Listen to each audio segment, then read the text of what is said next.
The U.S. investigative journalist Robert Perry has made an astonishing claim, and one that has gone completely unnoticed.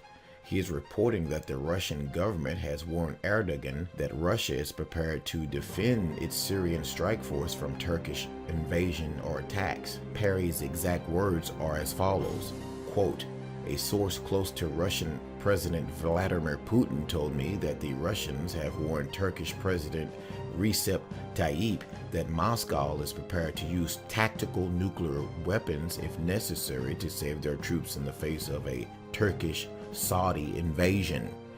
Since Turkey is a member of NATO, any such conflict could quickly escalate into a full-scale nuclear confrontation," unquote. However, Perry is a journalist of the highest reliability and integrity, so there can be no doubt he actually has been told this by a real source. Now, of course, it is possible the source is making the whole story up, or he could be not as close to Putin as Perry believes he is. However, on February 11th, 2016, the Russian Security Council held a meeting to the public, and on that same day, the Russian military reported to Putin about a series of military exercises arranged at short notice, which looked likely they were intended to prepare the Russian military for a rapid response against a short notice attack from Turkey.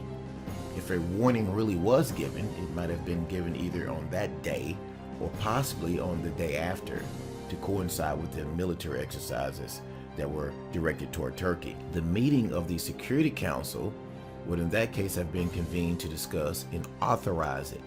Now, the fact Obama telephoned Putin a day later on the February 14th might also be connected to the warning, if it was really given. Now, both the Turks and Russians would surely have informed the U.S. of such a warning. It would be entirely understandable in that case that the U.S. President Obama would want to discuss it with the Russian president. In fact, it would be astonishing if he did not want to talk about it at all with the Russian president. Now, Turkey and Saudi Arabia have both signaled they are considering a ground invasion of Syria in order to aid refugees in a so-called moderate rebels fighting against the Assad regime.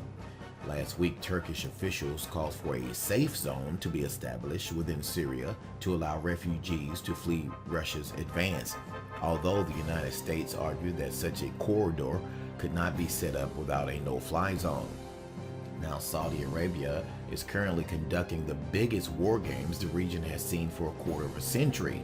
Northern Thunder involves 150,000 troops, which were initially reported to be 350,000 troops from 20 countries, and is viewed by some as a precursor to a possible invasion of Syria. Now, earlier this month, Saudi Foreign Minister Adel Jaber told CNN that President Bashar Assad will have to be removed by force if the political process fails.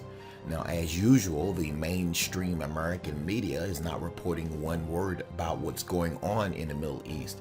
And again, we will keep our eyes on this situation and update you as it changes. Thank you for watching.